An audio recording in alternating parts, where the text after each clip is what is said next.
Your goal is to build rapport, build a relationship, and find out information about property so that you can then take that and go put some numbers together and see if you can craft an offer.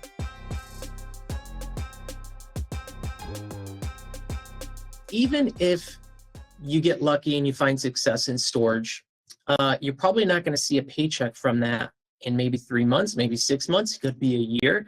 And I was in a spot where I really needed to get out of that as quickly as possible, or I was going to be in big trouble, potentially lose our house, all of that stuff. So I dove into storage, and thank God that I did. I was lucky enough to find my first deal within about 7 days, maybe 6 days or so.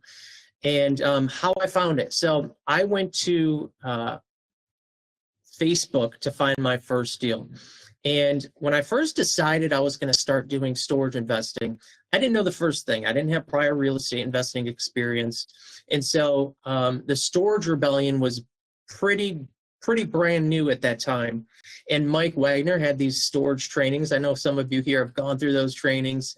And I did the same thing. I went through them, and they were great and exactly what I needed at that time.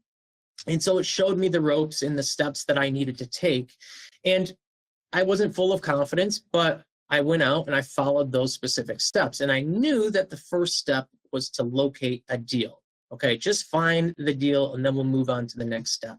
And so I was very familiar with, mostly because of the training and what other people have shared, the different ways to locate deals, listed facilities, Google Maps. And so at that time, I was like, well, what could I do that's potentially different that maybe people aren't really utilizing? Again, this is 4 or 5 years ago.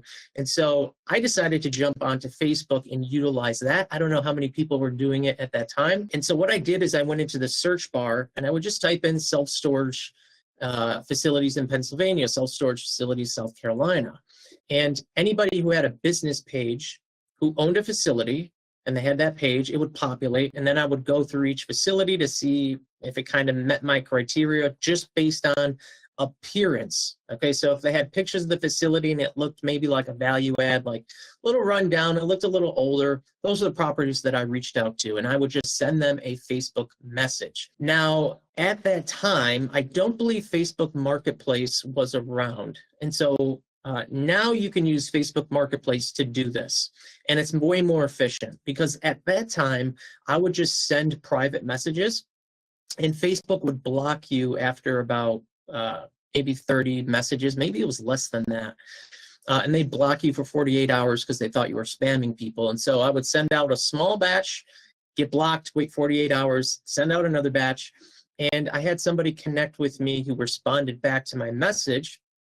And my message was very short, in case you're wondering what to say. I just said, hey, my name's Chris. I'm looking to purchase a self-storage facility. I was curious if you have ever considered selling, and provided my phone number, and that was it. So somebody reached out and I called them. Now, mind you, this is the first time I'm getting on the phone with an owner, with a seller. I've never done this before. And so if you're in that type of position, I would recommend doing what I did, which is, and I recommend doing this all the time, actually. Don't talk about yourself. Just figure out as much about the property as you can. I've talked to people in the past where they say, I don't know what to say when I get on the phone with them because I don't have experience. I'm not an expert. You don't have to be. You're not trying to sell them anything. Your goal is to build rapport, build a relationship, and find out information about the property so that you can then take that and go put some numbers together and see if you can craft an offer.